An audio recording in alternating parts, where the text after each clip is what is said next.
Hello दोस्तों, स्वागत है आपके अपने यूट्यूब चैनल अरुण सिंह राजपूत पर। आज हम पढ़ने वाले हैं यूरोप में राष्ट्रवाद का उदय, the rise of nationalism in Europe. इसमें से बच्चों हर साल 2-3 क्वेश्चन ज़रूर पूछे जाते हैं। ये इम्पोर्टेंट लेसन है, इसको आप लोग अच्छे से पढ़ लीजिएगा। तो ये नोट्स आप लोगों को हमारे टेलीग्राम चैनल पे अपलोड करा दिए जाएंगे, वहाँ से इनको आप लोग डाउनलोड कर लीजिएगा। तो हम पहले पढ़ेंगे राष्ट्र क्या होता है। अर्नेस्ट रेनन के अनुसार सामान्य भाषा, नस्ल, धर्म से बने क्षेत्र को राष्ट्र कहते हैं।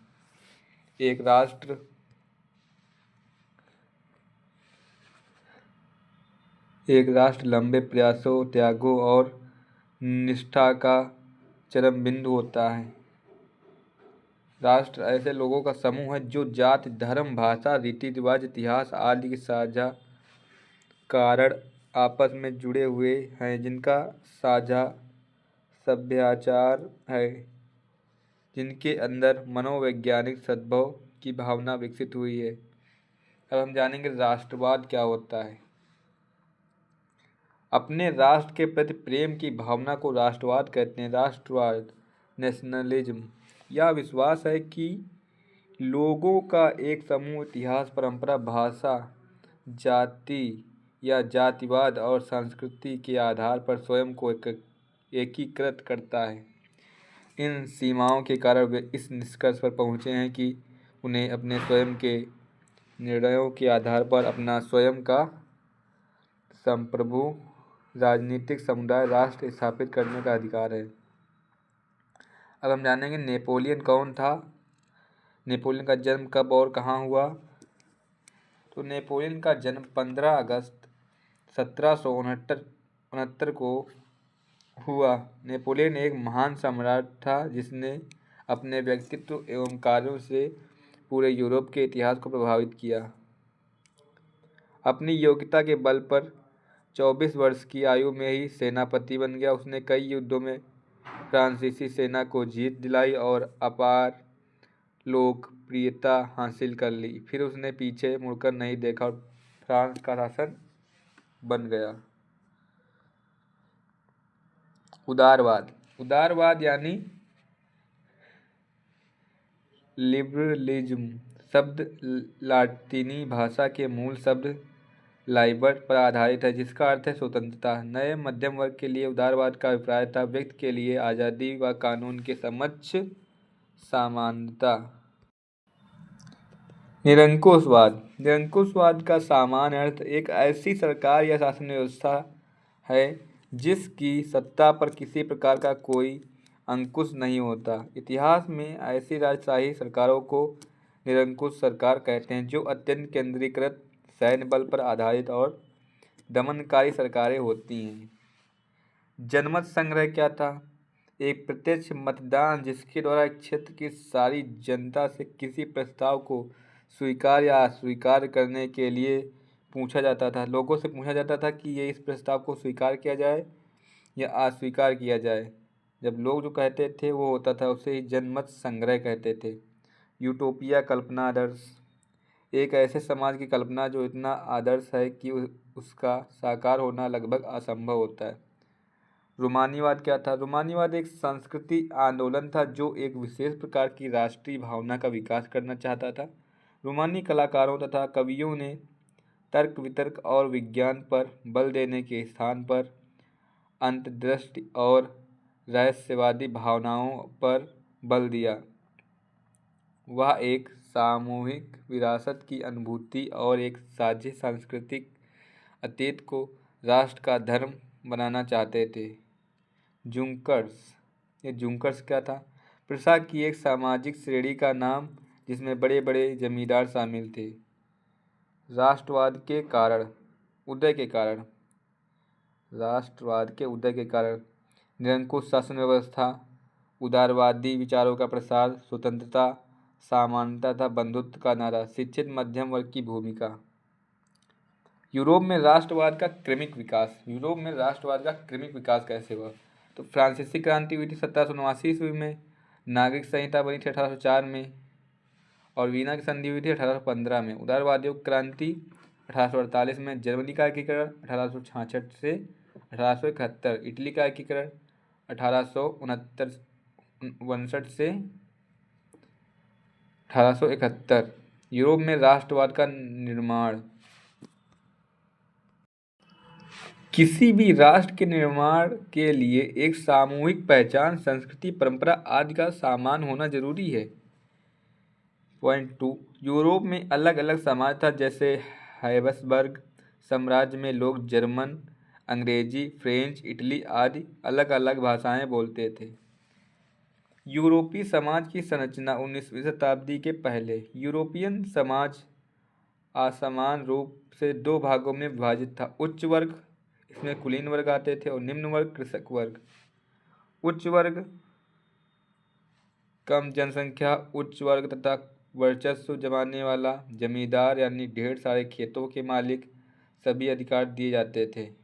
ये उच्च वर्ग के लोग थे, इनको सभी अधिकार दिए जाते थे। अब बात करते हैं निम्न वर्ग, इसमें कृषक वर्ग। निम्न वर्ग को कृषक वर्ग भी कहते हैं।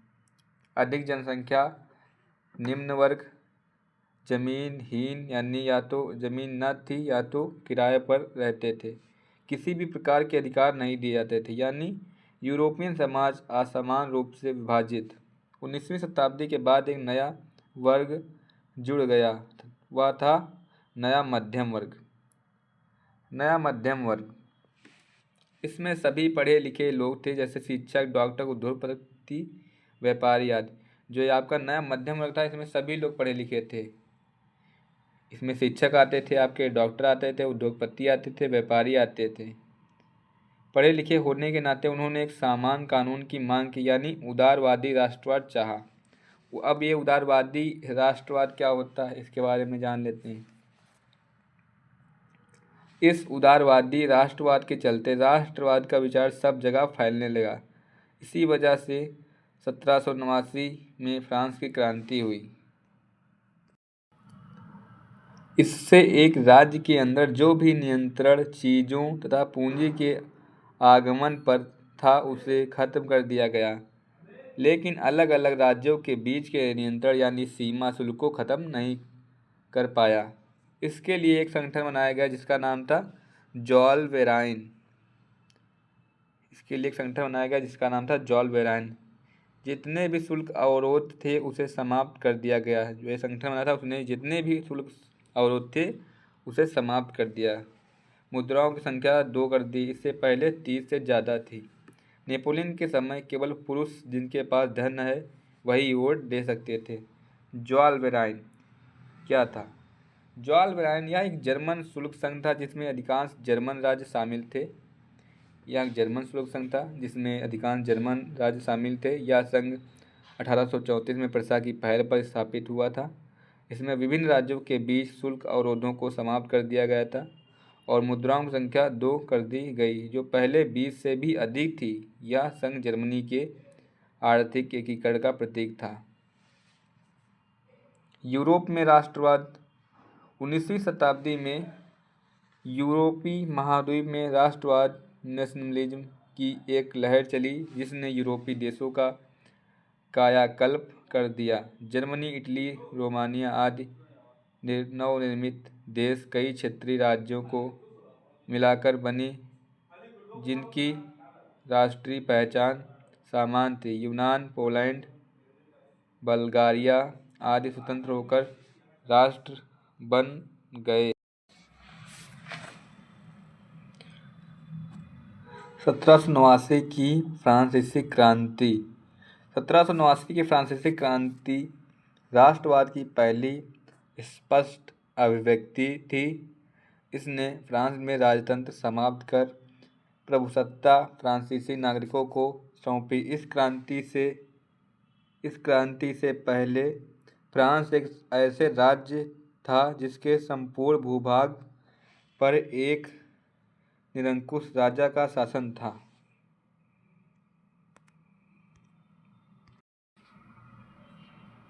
फ्रांसीसी क्रांति के आरंभ से ही फ्रांसीसी क्रांतिकारियों ने ऐसे अनेक कदम उठाए जिनसे फ्रांसीसी लोगों में एक सामूहिक पहचान, राष्ट्रवाद की भावना पैदा हो सकती थी। बाद में नेपोलियन ने प्रशासनिक क्षेत्र में क्रांतिकारी सुधारों को प्रारंभ किया, जिससे 1804 की नागरिक संहिता नेपोलियन की संहिता के नाम से जाना जाता है। इसके अलावा यूरोप में 19वीं शताब्दी की शुरुआती दशकों में राष्ट्रीय एकता से संबंधित विचार उदारवाद से करीब से जुड़े थे। सामूहिक पहचान बनाने के लिए उठाए गए कदम। सामूहिक पहचान बनाने के लिए उठाए गए कदम। प्रत्येक राज्य से एक स्टेट जनरल चुना गया और उसका नाम बदलकर नेशनल असेंबली कर दिया गया। प्रत्येक राज्य से एक स्टेट जनरल चुना गया और उसका नाम बदलकर नेशनल असेंबली कर दिया गया। फ्रेंच को राष्ट्रभाषा घोषित कर दिया गया। एक प्रशासनिक व्यवस्था लागू की गई जिससे सबको समान कानून का अनुभव हो।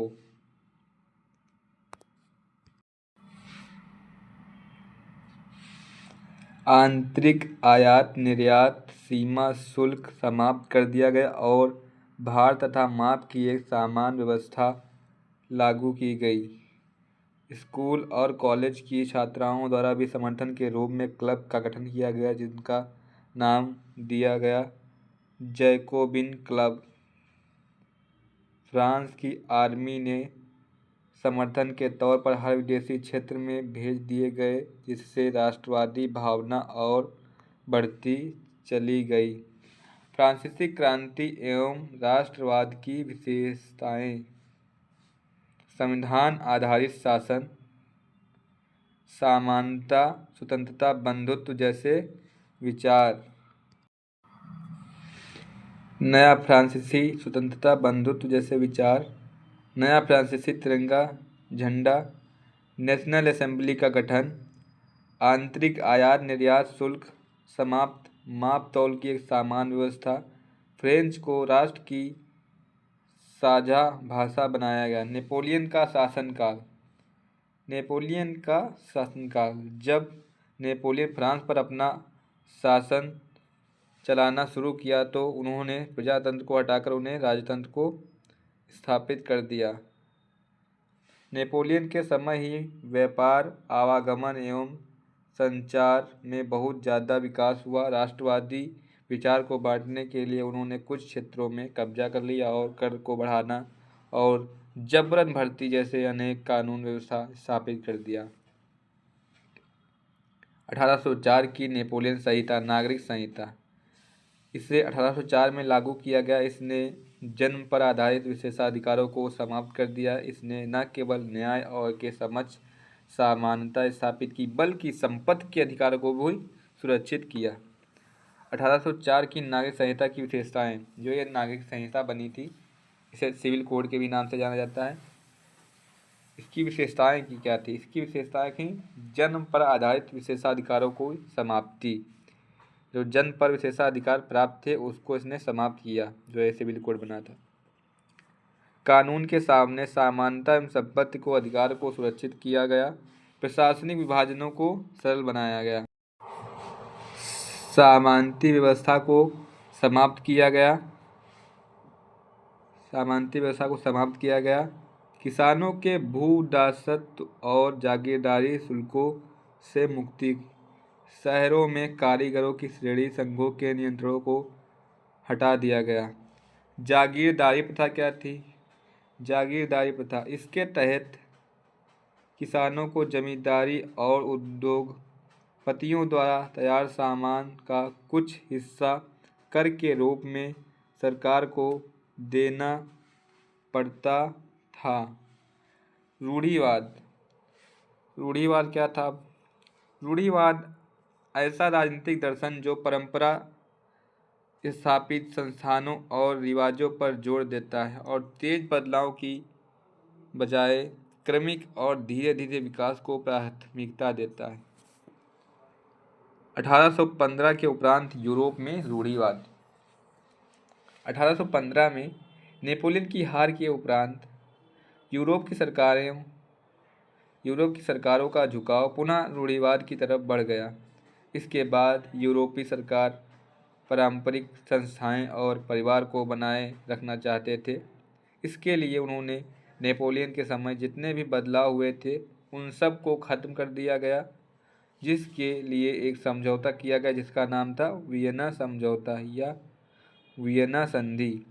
वियना कांग्रेस 1815 में ब्रिटेन, प्रसा और रूस 1815 में ब्रिटेन, प्रसा और रूस और ऑस्ट्रेलिया जैसे यूरोपीय शक्तियों जिन्होंने मिलकर नेपोलियन को हराया था, शक्तियों के प्रतिनिधि यूरोप के लिए एक समझौता तैयार करने के लिए वियना में इकट्ठा हुए, जिसकी अध्यक्षता ऑस्ट्रियन के चांसलर ड्यूक मेटरनिख ने की।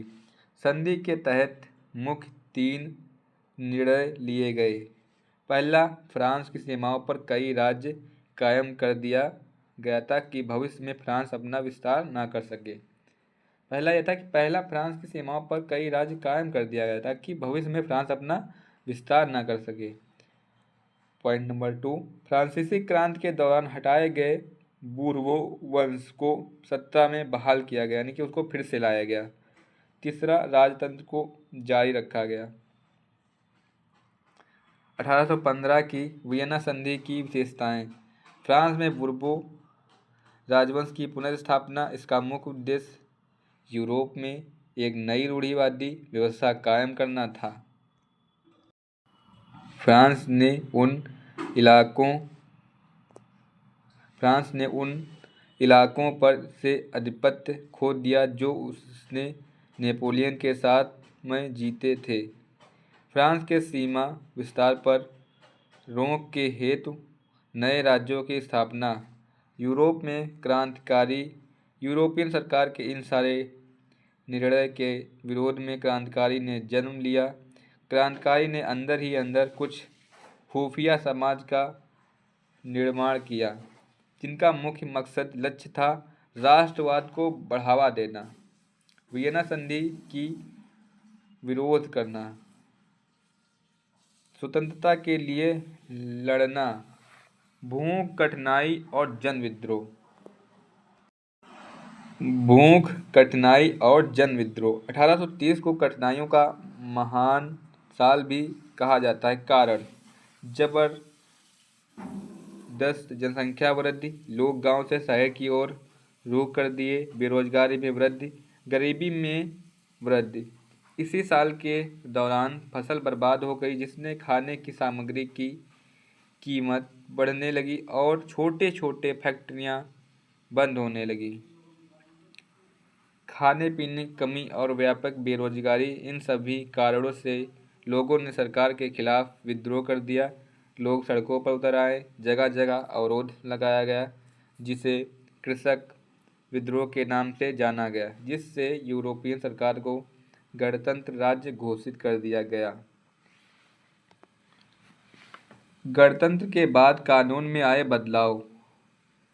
21 साल से अधिक उम्र के लोगों को वोट डालने का अधिकार। सभी नागरिकों को काम के अधिकार की गारंटी दी गई। रोजगार उपलब्ध कराने के लिए कारखाने उपलब्ध कराए गए। इन सभी से धीरे धीरे गरीबी और बेरोजगारी कम होने लगी। अब हम पढ़ेंगे नारीवाद, स्त्री। नारीवाद, स्त्री। नारीवाद पुरुष को सामाजिक, आर्थिक एवं राजनीतिक समानता की सोच के आधार पर महिलाओं के अधिकारों और हितों का बोध नारीवाद है।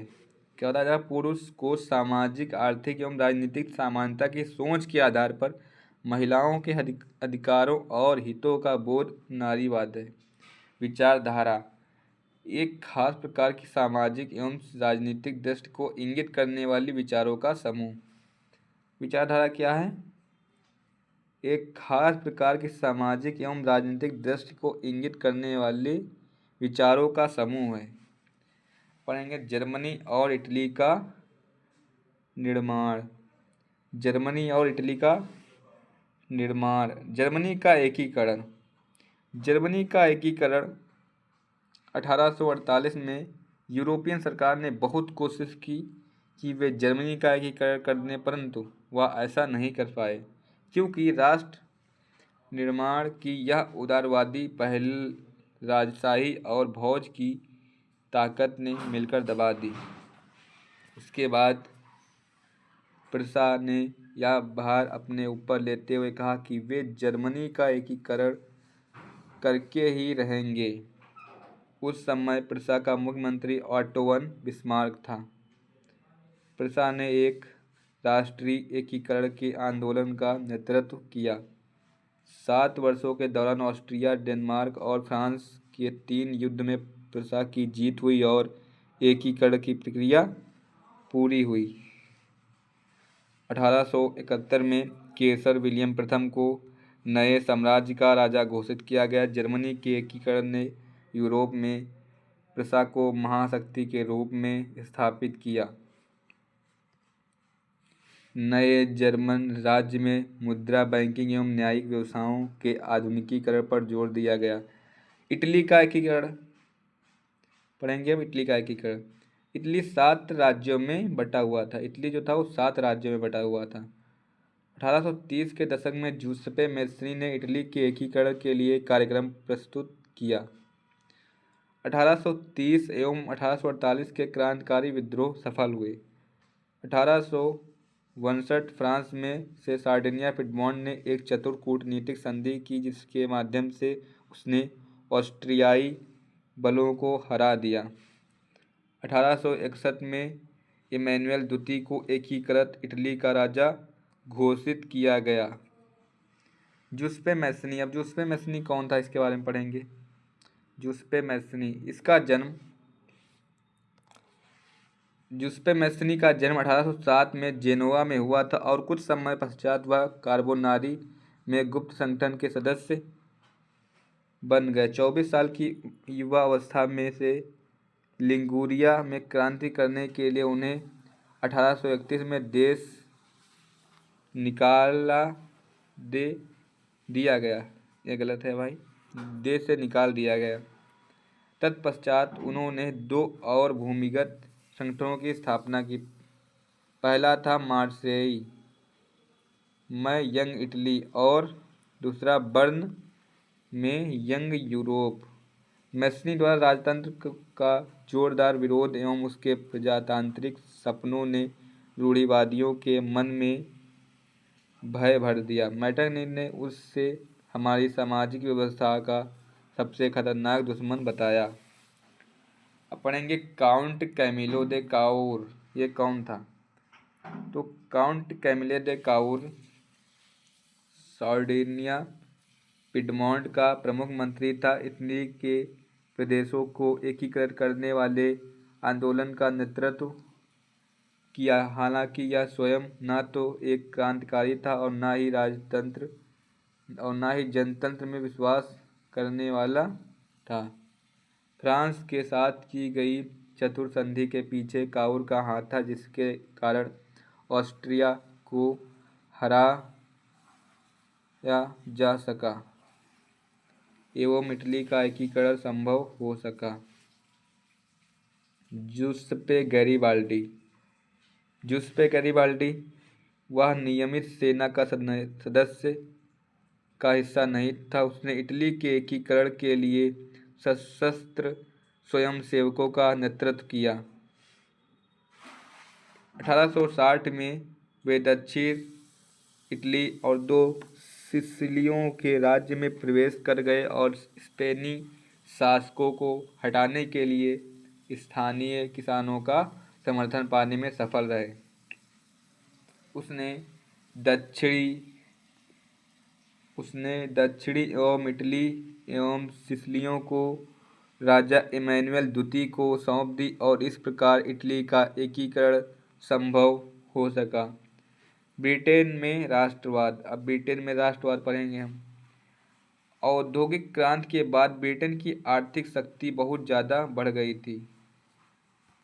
राष्ट्रवाद किसी उथल पुथल या क्रांति का परिणाम नहीं, अपितु एक लंबी चलने वाली प्रक्रिया का परिणाम था।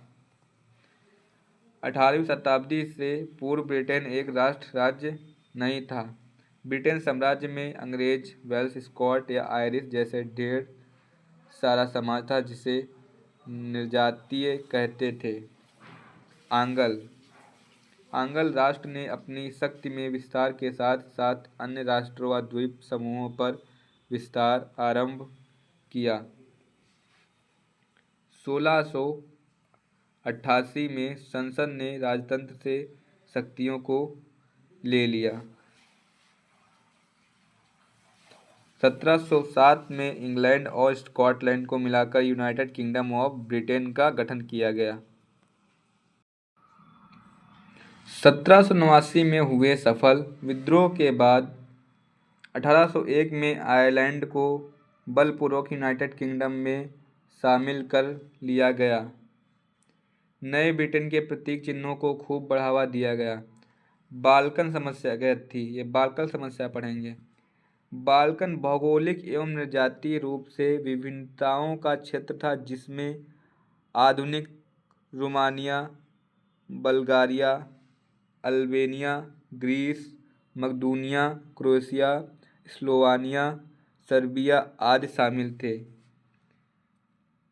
इन क्षेत्रों में रहने वाले मूल निवासियों को स्लाव कहा जाता था। बाल्कन क्षेत्र का एक बड़ा हिस्सा ऑटोमन साम्राज्य के नियंत्रण में था।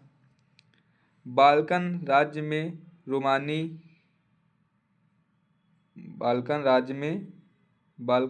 रोमानी राष्ट्रवाद के फैलने और ऑटोमन साम्राज्य के विघटन से स्थिति काफ़ी विस्फोटक हो गई। एक के बाद एक उसके अधीन यूरोपीय राष्ट्रीयताएं उसके चंगुल से निकलकर स्वतंत्रता की घोषणा करने लगीं। जैसे जैसे विभिन्न स्लाव राष्ट्रीय समूहों ने अपनी पहचान और स्वतंत्रता की परिभाषा तय करने की कोशिश की, बाल्कन क्षेत्र गहरे टकराव का क्षेत्र बन गया। हर एक बाल्कन प्रदेश अपने लिए ज़्यादा इलाके की चाह रखता था।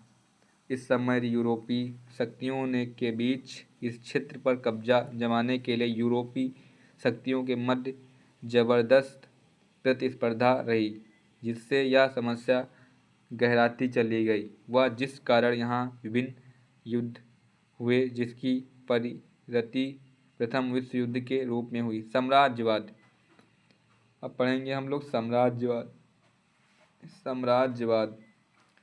साम्राज्यवाद वह दृष्टिकोण है जिसके अनुसार कोई महत्वाकांक्षी राष्ट्र अपनी शक्ति और गौरव को बढ़ाने के लिए अन्य देशों के प्राकृतिक और मानवीय संसाधनों पर अपना नियंत्रण स्थापित कर लेता है।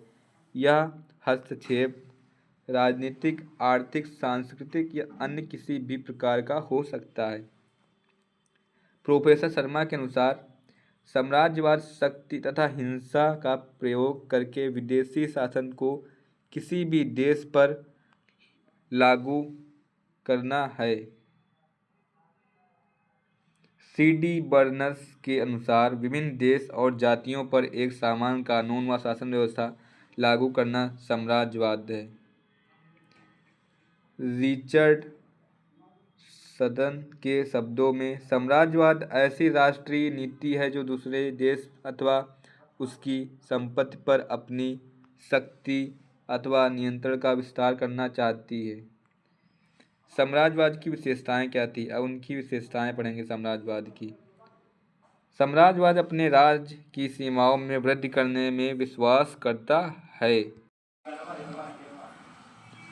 साम्राज्यवाद किसी राज्य द्वारा दूसरे राज्यों पर अपने राजनीतिक और आर्थिक प्रभुत्व का विस्तार है। साम्राज्यवाद के अंतर्गत विविध राष्ट्रीय इकाइयों पर एक ही राष्ट्र का आधिपत्य होता है। साम्राज्यवाद का मूल उद्देश्य तो आर्थिक होता है, परंतु कभी कभी सैनिक व राजनीतिक शोषण भी हो सकता है। साम्राज्य के सारे अंग एक केंद्रीय सत्ता के अधीन होते हैं।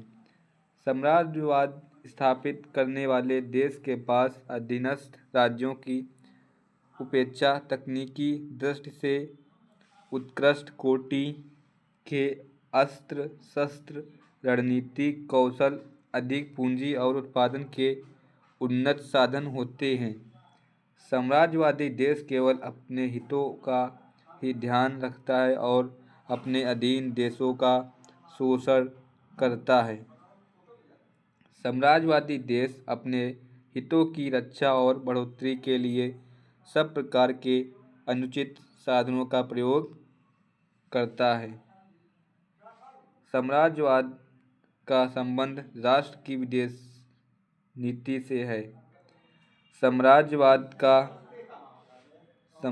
का उद्देश्य अन्य देशों को अपने अधीन करके उनका शोषण करना है। साम्राज्यवाद का प्रधान आधार सैनिक शक्ति होता है।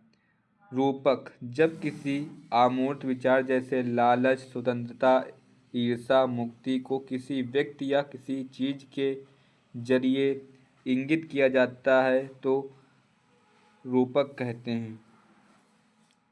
18वीं और 19वीं शताब्दी में रूपक का प्रयोग राष्ट्रवादी भावना के विकास और मजबूत बनाने में किया जाता था। राज्य की दृश्य कल्पना: 18वीं एवं 19वीं शताब्दी में कलाकारों ने राष्ट्र को कुछ यूं चित्रित किया जैसे वह कोई व्यक्ति हो। राष्ट्रों को नारी भेष में प्रस्तुत किया जाता था। राष्ट्र को व्यक्ति का जामा पहनाते हुए जिस नारी रूप को चुना गया वह असल जीवन में कोई खास महिला नहीं थी, या तो राष्ट्र के अमूर्त विचार को ठोस रूप प्रदान करने का प्रयास था, यानी नारी की छवि राष्ट्र का रूपक बन गई। फ्रांस में उसे लोकप्रिय ईसाई नाम मारियान दिया गया जिसने जन राष्ट्र के विचार को रेखांकित किया। इसी प्रकार जर्मेनिया जर्मन राष्ट्र का रूपक बन गई। राष्ट्रवाद में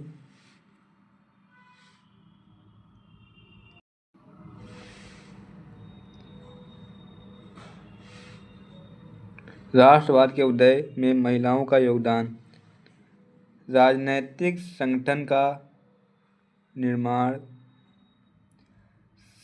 समाचार पत्रों का प्रकाशन, मताधिकार प्राप्ति हेतु संघर्ष, राजनीतिक बैठकों तथा प्रदर्शनों में हिस्सा लेना। विभिन्न प्रतीक चिन्ह और उनका अर्थ: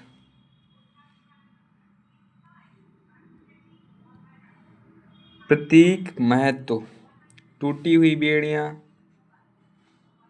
आज़ादी मिलना, बाज छाप वाला कवच, जर्मन समुदाय की प्रतीक शक्ति, बलूत पत्तियों का मुकुट, वीरता का प्रतीक, तलवार मुकाबले की तैयारी,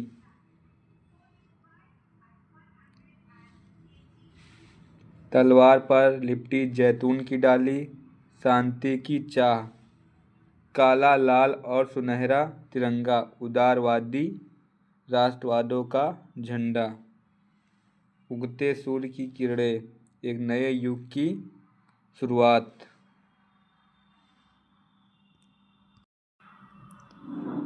पेपर में टिप्पणी लिखने भी आती है, जैसे कि यहाँ पे दिया गया है जूसेप्पे मैस्सिनी की काउंट कैमिलो द काउर की यूनानी स्वतंत्रता युद्ध, फ्रैंकफर्ट संसद, राष्ट्रवादी संघर्षों में महिलाओं की भूमिका। तो ये जूसेप्पे मैस्सिनी की टिप्पणी। वह इटली का एक क्रांतिकारी था। इसका जन्म 1807 में जेनोवा में हुआ और वह कार्बोनारी के गुप्त संगठन का सदस्य बन गया। 24 वर्ष की अवस्था में लिगुरिया में क्रांति के लिए उसे देश से बहिष्कृत कर दिया गया। तत्पश्चात इसने 2 और भूमिगत संगठनों की स्थापना की। पहला था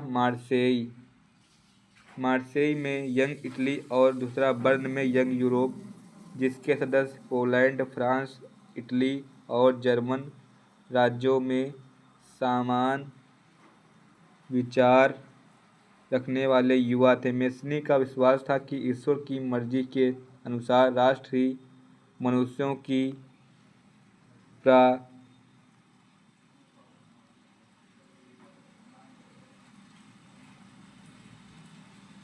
प्राकृतिक इकाई थी, अतः इटली का एक एकीकरण ही इटली की मुक्ति का आधार हो सकता था। उसने राजतंत्र को का घोर विरोध किया और उसके मॉडल पर जर्मनी, पोलैंड, फ्रांस, स्विट्जरलैंड में भी गुप्त संगठन बने। इसी कारण मैटरनिख ने उसके विषय में कहा कि वह हमारी सामाजिक व्यवस्था का सबसे खतरनाक दुश्मन है। Count Camillo de Cavour Sardinia Piedmont का मंत्री प्रमुख था, जिसने इटली के प्रदेशों को एकीकृत करने वाले आंदोलन का नेतृत्व किया। वह न तो एक क्रांतिकारी था और न ही जनतंत्र में विश्वास करने वाला। इतालवी अभिजात वर्ग के तमाम अमीर और शिक्षित सदस्यों की तरह वह इतालवी भाषा से कहीं बेहतर फ्रेंच बोलता था। फ्रांस से सार्डिनिया पिडमोंट की एक चतुर कूटनीतिक संधि, जिसके पीछे काउर के हाथ था, से सार्डिनिया पिडमोंट 1859 में ऑस्ट्रियाई बलों को हरा पाने में कामयाब हुआ। इटली का उत्तरी भाग, जो ऑस्ट्रियाई हैब्सबर्गों के अधीन था, मुक्त हुआ। यूनानी स्वतंत्रता। यूरोप में राष्ट्रवाद और उदारराष्ट्रवाद के विकास के साथ साथ क्रांतियों का युग आरंभ हुआ। 19वीं शताब्दी में यूनान का स्वतंत्रता संग्राम भी राष्ट्रवादी भावना से प्रेरित था।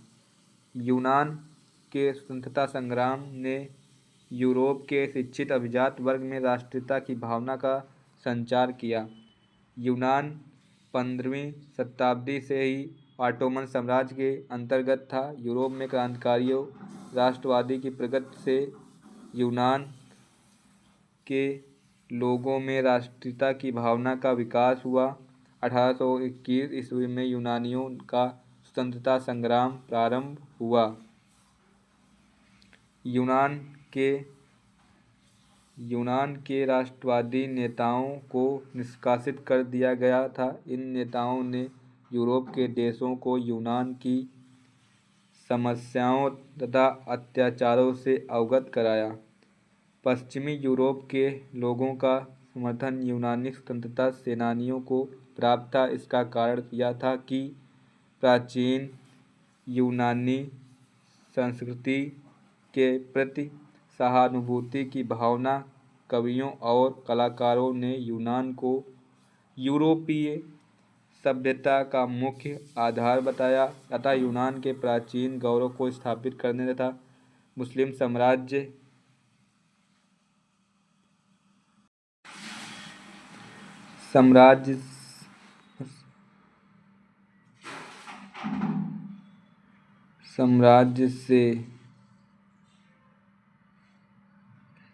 से मुक्ति दिलाने के लिए प्रयास आरंभ हुआ। फ्रांस, इंग्लैंड और रूस ने भी यूनान के स्वतंत्रता संघर्ष के लिए जनमत जुटाने का काम किया। अंग्रेज कवि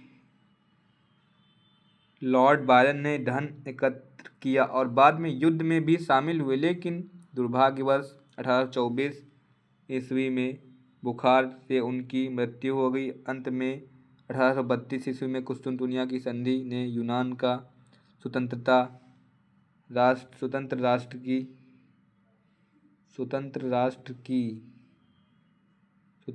की मान्यता दी और यूनान का स्वतंत्रता संग्राम पूर्ण हुआ।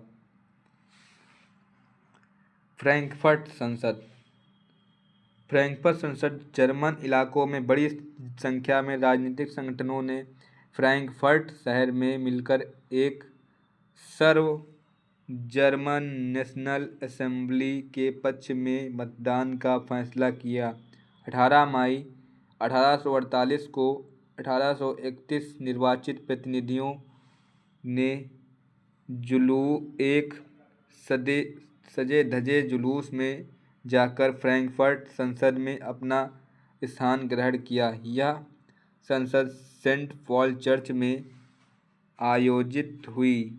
उन्होंने एक जर्मन राष्ट्र के लिए एक संविधान का प्रारूप तैयार किया। इस राष्ट्र की अध्यक्षता एक ऐसे राजा को सौंपी गई जिसे संसद के अधीन रहना था। जब प्रतिनिधियों ने प्रसा के राजा फ्रेडरिक विल्हेम चतुर्थ को ताज पहनाने की पेशकश की तो उसने उसे अस्वीकार कर उन राजाओं का साथ दिया जो निर्वाचित सभा के विरोधी थे। इस प्रकार जहां कुलीन वर्ग और सेना का विरोध बढ़ गया, वहीं संसद का सामाजिक आधार कमजोर हो गया। संसद में मध्यम वर्गों का प्रभाव अधिक था, जिन्होंने मजदूरों और कारीगरों की मांगों का विरोध किया, जिससे वे उनका समर्थन खो बैठे। अंत में प्रसा के राजा इनकार के कारण फ्रैंकफर्ट संसद के सभी निर्णय स्वतः समाप्त हो गए, जिससे उदारवादियों व राष्ट्रवादियों में निराशा हुई। प्रसा के सैनिकों ने क्रांतिकारियों को कुचल दिया, जिससे यह संसद भंग हो गई। उदारवादी आंदोलन के अंदर महिलाओं को राजनीतिक अधिकार प्रदान करने का मुद्दा विवादास्पद था। हालांकि आंदोलन में वर्षों से बड़ी संख्या में महिलाओं ने सक्रिय रूप से भाग लिया। उन्होंने अपने राजनीतिक संगठन स्थापित किए, अखबार शुरू किए और राजनीतिक बैठकों और प्रदर्शनों में शिरकत की। इसके बावजूद उन्हें असेंबली के चुनाव के दौरान मताधिकार से वंचित रखा गया था। जब सेंट पॉल चर्च में फ्रैंकफर्ट संसद की सभा आयोजित की गई थी, तब महिलाओं को केवल प्रेक्षकों की हैसियत से दर्शक दीर्घा में खड़े होने दिया गया। फ्रांसीसी लोगों के बीच सामूहिक पहचान का भाव पैदा करने के लिए फ्रांसीसी क्रांतिकारियों ने क्या कदम उठाए? उत्तर: प्रारंभ से ही फ्रांसीसी क्रांतिकारियों ने ऐसे अनेक कदम उठाए जिनसे फ्रांसीसी लोगों में एक सामूहिक पहचान की भावना उत्पन्न हो सकती थी। ये कदम निम्नलिखित थे: पितृभूमि और नागरिक जैसे विचारों ने एक संयुक्त समुदाय के विचार पर बल दिया, जिसे एक संविधान के अंतर्गत समान अधिकार प्राप्त थे। एक नया फ्रांसीसी झंडा चुना गया, जिसने पहले के राष्ट्रध्वज की जगह ले ली। स्टेट जनरल का चुनाव सक्रिय नागरिकों के समूह द्वारा किया जाने लगा और उसका नाम बदलकर नेशनल असेंबली कर दिया गया। नई स्तुतियाँ रची गई, शपथें ली गई, शहीदों का गुणगान हुआ और यह सब राष्ट्र के नाम पर हुआ। एक केंद्रीय प्रशासनिक व्यवस्था लागू की गई, जिसने अपने भूभाग में रहने वाले सभी नागरिकों के लिए समान कानून बनाए। आंतरिक आयात निर्यात शुल्क समाप्त कर दिए गए और भार तथा नापने की एक समान व्यवस्था लागू की गई। क्षेत्रीय बोलियों को हतोत्साहित किया गया और पेरिस में फ्रेंच जैसी बोलियां और लिखी जाती थीं, वही राष्ट्र की साझा भाषा बन गईं। मारियान और जर्मेनिया यह कौन थे? जिस तरह उन्हें चित्रित किया गया उसका क्या महत्व था?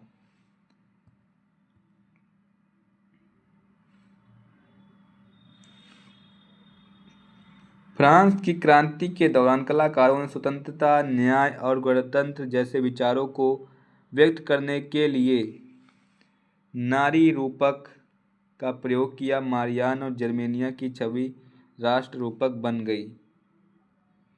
मारियान नारी रूपक का आविष्कार कलाकारों ने 19वीं शताब्दी में किया। फ्रांस ने उसे लोकप्रिय ईसाई नाम मारियान दिया गया, जिसने जन राष्ट्र के विचारों को रेखांकित किया। उसके चिन्ह भी स्वतंत्रता और गणतंत्र के थे लाल टोपी, तिरंगा और कलगी। मारियान की प्रतिमाएं सार्वजनिक चौराहे पर लगाई गईं ताकि जनता को एकता के राष्ट्रीय प्रतीक की याद आती रहे और लोगों का विश्वास बना रहे। मारियान की छवि सिक्कों और डाक टिकटों पर अंकित की गई। मारियान की ये तस्वीरें फ्रांसीसी गणराज्य का प्रतिनिधित्व करती हैं। जर्मेनिया जर्मन राष्ट्र का रूपक बन गई। चाक्षुष अभिव्यक्तियों में जर्मेनिया बलूत वृक्ष के पत्तों का मुकुट पहनती है क्योंकि जर्मन बलूत वीरता का प्रतीक है। जर्मेनिया की तलवार पर जर्मन तलवार जर्मन राइन की रक्षा करती है अंकित है। यह तस्वीर स्वतंत्रता, न्याय और गणतंत्र जैसे विचारों का प्रतीकात्मक रूप से व्यक्त करती है। जर्मन एकीकरण की प्रक्रिया का संक्षेप में पता लगाएं।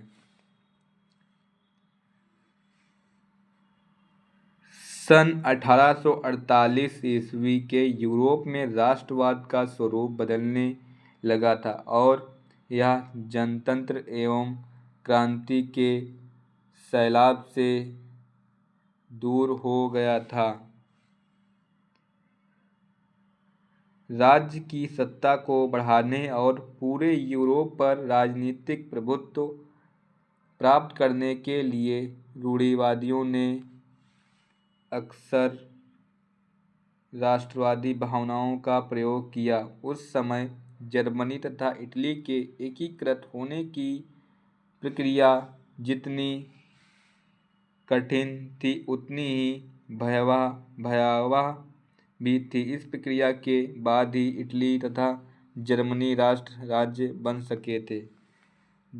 ज्ञातव्य है कि राष्ट्रवादी भावनाएं मध्यम वर्गीय जर्मन लोगों में घर कर गई थीं और उन्होंने सन 1848 ईस्वी में जर्मन महासंघ के विभिन्न भागों को जोड़कर एक निर्वाचित संसद द्वारा शासित राष्ट्र राज्य बनाने का प्रयत्न किया था।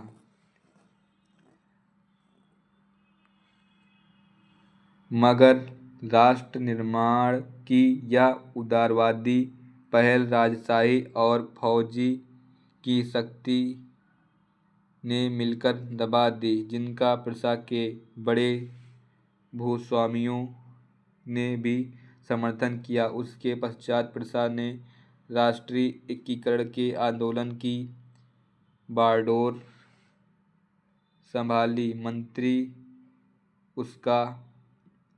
उसका मंत्री प्रमुख ऑटो वन बिस्मार्क इस प्रक्रिया का जनक था, जिसने प्रशा की सेना और नौकरशाही की सहायता ली। 7 वर्ष के दौरान ऑस्ट्रिया, डेनमार्क और फ्रांस से 3 युद्धों में प्रशा को विजय प्राप्त हुई और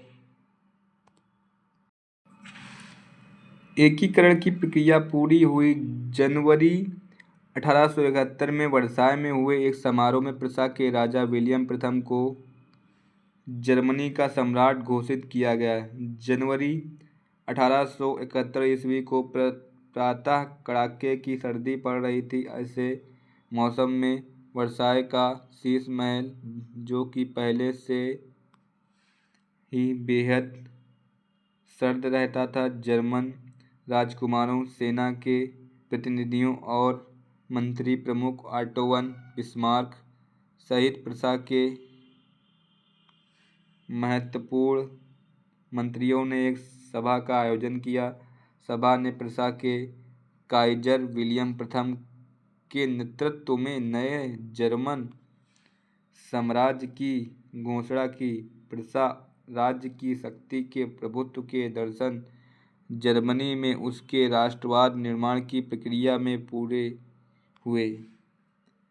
नए राज्य ने जर्मनी की मुद्रा, बैंकिंग और कानूनी तथा न्यायिक व्यवस्थाओं के आधुनिकीकरण पर अधिक जोर दिया और प्रसाद द्वारा उठाए गए कदम और उसकी कार्रवाइयाँ शेष जर्मनी के लिए एक मॉडल बने।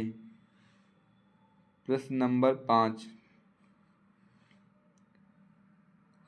अपने शासन वाले क्षेत्रों में शासन व्यवस्था को ज़्यादा कुशल बनाने के लिए नेपोलियन ने क्या बदलाव किए? इसमें नेपोलियन के बदलाव पूछ रहा है। तो उत्तर, नेपोलियन ने नियंत्रण में जो क्षेत्र आया वहां उसने अनेक सुधारों की शुरुआत की। उनके द्वारा किए गए सुधार निम्नलिखित थे।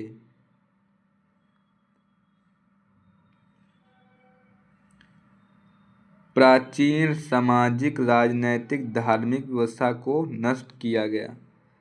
सामाजिक समानता स्थापित करने के लिए निम्न व उच्च वर्ग के भेद को खत्म किया गया। 1804 की नेपोलियन संहिता ने जन्म पर आधारित विशेषाधिकार समाप्त कर दिए थे। उसने कानून के समक्ष समानता और संपत्ति के अधिकार को सुरक्षित बनाया।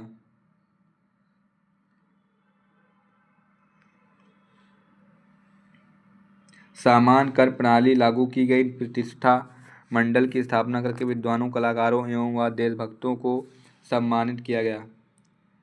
डच गणतंत्र, स्विट्जरलैंड, इटली और जर्मनी में नेपोलियन ने प्रशासनिक विभाजनों को सरल बनाया, सामंती व्यवस्था को खत्म किया और किसानों को भूदासत्व और जागीरदारी शुल्कों से मुक्ति दिलाई। शहरों में कारीगरों की श्रेणी संघों के नियंत्रणों को हटा दिया गया। यातायात और संचार व्यवस्थाओं को सुधारा गया। आर्थिक सुधार करने के उद्देश्य से बैंक ऑफ फ्रांस की स्थापना की गई। उसने दंड विधान को कठोर बनाया तथा जूरी प्रथा व मुद्रित पत्रों को पुनः प्रारंभ किया।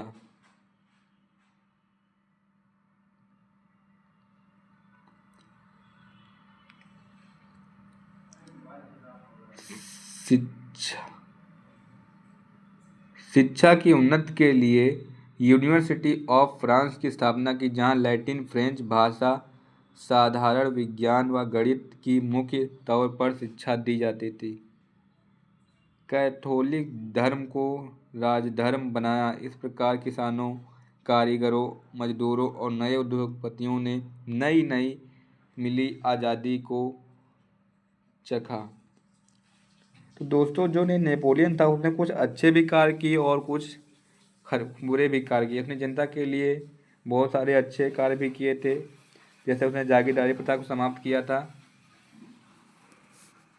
उसने कई अच्छे कार्य किए हैं। हमारा चैप्टर दोस्तों ख़त्म होता है, ये यहीं तक था। ये नोट्स में आप लोगों को मिला, एक बार आप लोग चैप्टर रिवाइज कर लीजिएगा, आपको अच्छे समझ में आ जाएगा।